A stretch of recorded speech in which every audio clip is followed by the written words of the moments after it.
बहुत स्वागत। इतने दूर दूर से आप हमारी बात सुनने आए, इसके लिए आप सबको दिल से धन्यवाद और जोहार।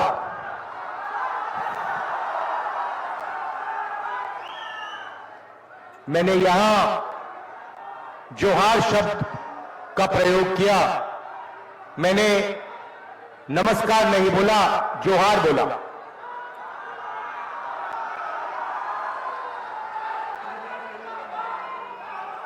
क्यों? क्योंकि ये आदिवासियों का शब्द है, इसमें आपकी आवाज अच्छी गूंजती है, आपकी आवाज अच्छी सुनाई देती है।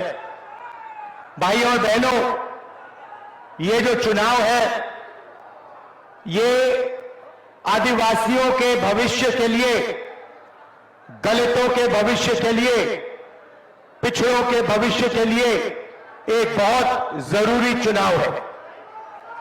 इस चुनाव में कांग्रेस पार्टी, इंडिया गठबंधन, चंपाई सोरेन जी, हेमंत सोरेन जी और हम सब मिलकर संविधान की रक्षा कर रहे हैं। ये भाइयों और बहनों, ये कोई मामूली किताब नहीं है। ये जो किताब है, जिसको हम कॉन्स्टिट्यूशन कहते हैं, ये आपकी आवाज है। ये आदिवासियों की, दलितों की, पिछड़ों की, गरीबों की आवाज है और बीजेपी इस आवाज को चुप करना चाहते हैं। इस कॉन्स्टिट्यूशन को, इस संविधान को फाड़ कर फेंकना चाहते हैं। जो भी आदिवासियों को मिला है आज तक हिंदुस्तान में, जो भी आपको मिला है, वो इस किताब ने आपको दिया है।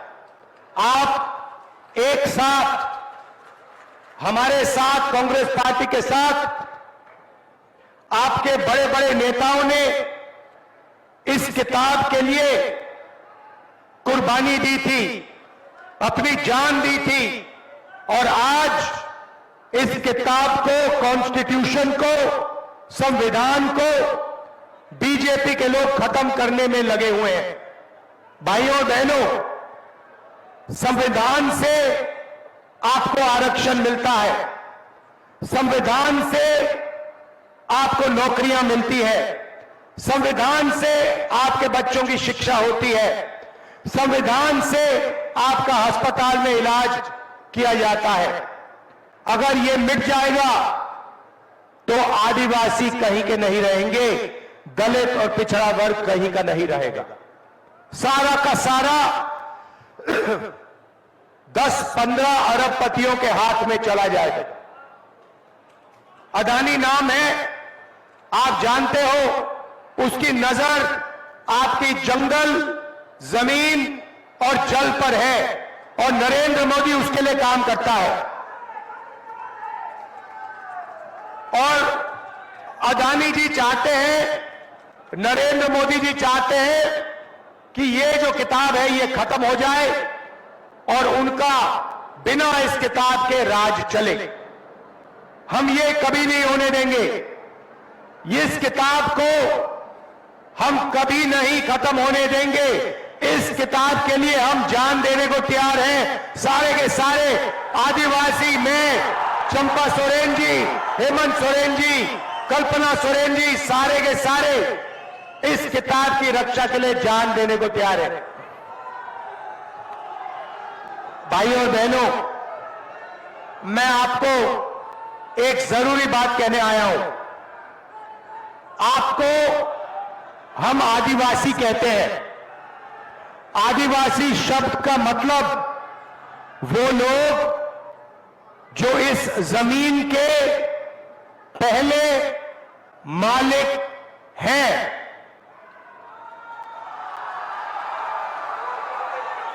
अब देखिए, अगर किसी खेत का मालिक होता है, किसी घर का मालिक होता है, तो उसको अधिकार मिलते हैं। तो जब हम आपको आदिवासी कहते हैं, हम ये भी कह रहे हैं कि जल, जमीन और जंगल ये सबसे पहले आपका था, और क्योंकि ये सबसे पहले आपका था, इसीलिए आपको इस जल पर, जंगल पर, जमीन पर अधिकार मिलने चाहिए। और जो हिंदुस्तान में धन है, जो हिंदुस्तान की अलग अलग संस्थाएं हैं, उसमें आपको भागीदारी मिलनी चाहिए। ये हमारे प्रेस के मित्र खड़े हैं, ये पूरे हिंदुस्तान का माहौल बनाते हैं, मगर आपको मालूम है कि ये लोग आदिवासियों की बात कभी नहीं करते। आदिवासी को बीजेपी के कार्यकर्ता ने आदिवासी युवा के मुंह पे पेशाब किया। आदिवासियों पर बलात्कार होता है, मगर मीडिया वाले कभी नहीं दिखाते हैं। ये आपको अंबानी जी की शादी दिखा देंगे, उनके बेटे को 8-10 करोड़ रुपए की घड़ी पहनते हुए दिखा देंगे, पूरी दुनिया के एक्टर दिखा देंगे, एक्ट्रेसेस दिखा देंगे, मगर आदिवासियों के दिल में जो दर्द है, जो उनके साथ अन्याय होता है, वो आपको मीडिया में कभी नहीं दिखेगा। भाइयों और बहनों, इसका कारण है क्योंकि अगर आप मीडिया के कंपनी के मालिक देखोगे, मालिकों की लिस्ट देखोगे, आपको एक आदिवासी नहीं मिलेगा। अगर आप इनके एंकर्स के नाम देखो, इनके बड़े बड़े पत्रकारों के नाम देखो, आपको एक आदिवासी, एक पिछड़ा, एक दलित नहीं मिलेगा। यह सच्चाई है। कल्पना सोरेन जी, आपका स्वागत, नमस्कार।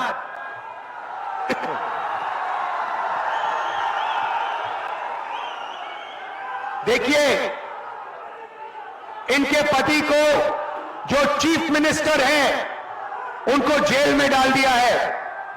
आदिवासी चीफ मिनिस्टर को बीजेपी ने जेल में डाला है।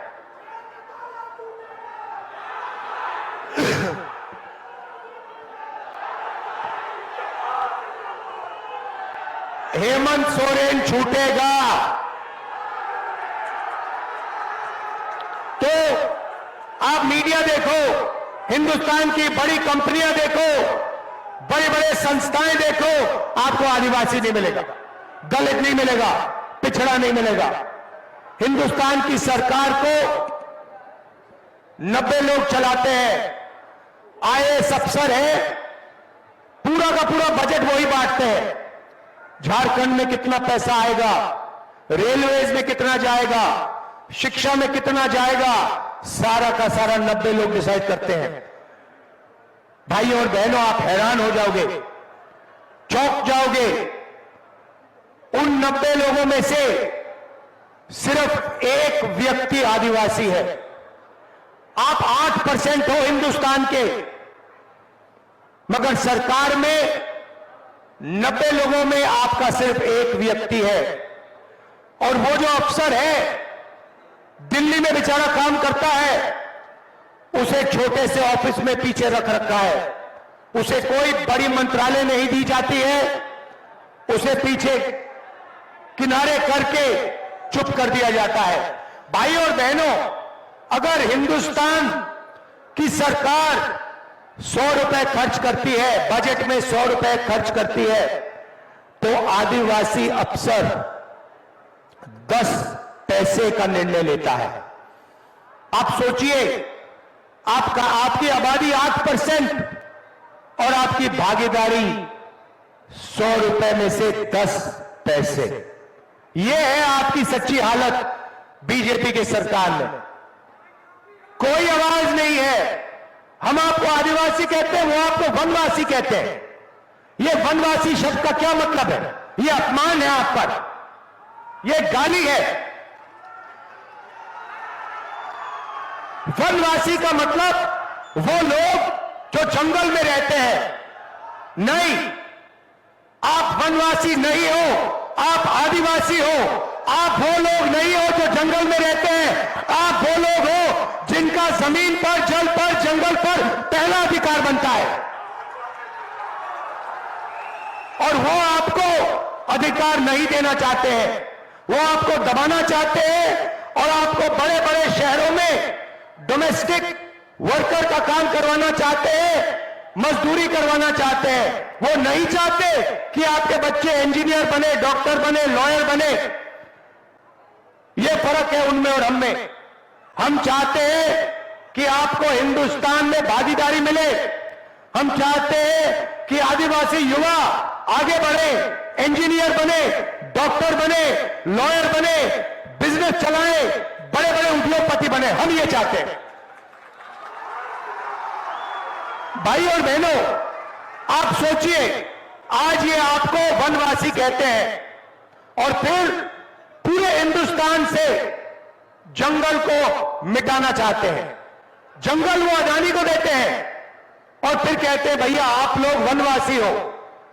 कुछ ही साल में ये लोग जंगल खत्म कर लेंगे, सारा का सारा जंगल अदानी को दे देंगे और फिर आपसे कहेंगे भैया आप तो वनवासी हो, अब तो वन है ही नहीं, तो आप जाके भीख मांगो। ये इनकी सच्चाई है। भाइयों और बहनों, इनकी नीयत खराब है। ये नहीं चाहते कि आप आगे बढ़े। आप किसी भी बीजेपी नेता से पूछो, मैं चैलेंज करता हूं, आप किसी भी बीजेपी नेता से पूछो और उससे कहो कि आप हमें बताओ कि हम आदिवासी हैं।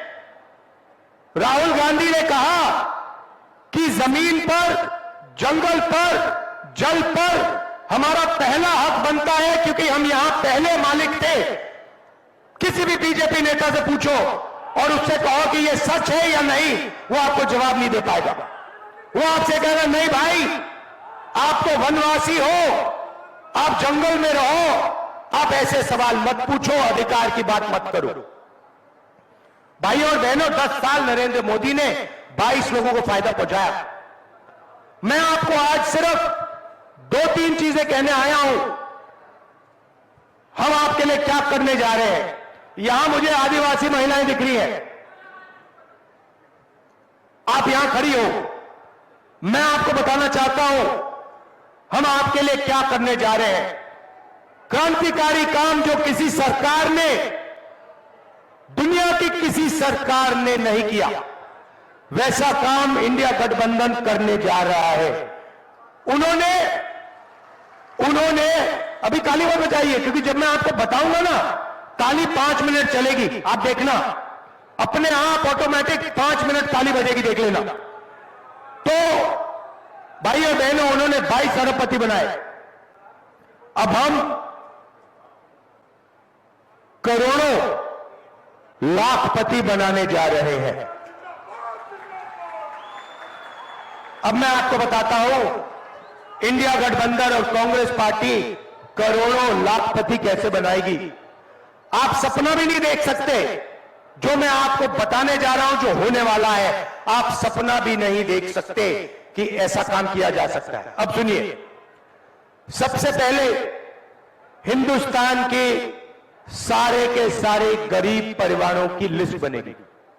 उसमें सबसे ज्यादा परिवार आदिवासी, दलित और पिछड़े होंगे। करोड़ों परिवार हैं जो गरीबी रेखा से नीचे रहते हैं, बच्चों को शिक्षा नहीं दे पाते, भोजन नहीं खा पाते, बीमार होते हैं, इलाज नहीं कर पाते। करोड़ों ऐसे लोग हैं, उनकी लिस्ट बनेगी। उनमें सारे के सारे परिवारों की लिस्ट बनेगी और फिर हर गरीब परिवार में से हम एक महिला का नाम चुनेंगे। उस महिला के बैंक अकाउंट में 10-20 हजार रुपए नहीं, 50,000 रुपए नहीं, 90,000 रुपए भी नहीं, हम 1 लाख रुपए साल के डाल देंगे। आप सोचो, 1 लाख रुपए 1 साल के, 8,500 रुपए महीने के, ठकाठक हर महीने। क्या समझ रखा है बीजेपी वालों ने? अगर वो उनको करोड़ों रुपए दे सकते हैं तो हम करोड़ों लोगों को लाखपति बनाएंगे। करो जो करना है, कहना है जो कहो। मीडिया वाले जितना चिल्लाना है चिल्लाओ आप लोग। हम करोड़ों आदिवासियों को, दलितों को, पिछड़ों को लाखपति बनाने जा रहे हैं। बैंक अकाउंट पे साल का 1 लाख रुपए डालेंगे। ये लो, ऐतिहासिक काम है भाई और बहनों। आदिवासियों की जिंदगी बदल जाएगी, दलितों की, पिछड़ों की जिंदगी बदल जाएगी। आप अपने बच्चों का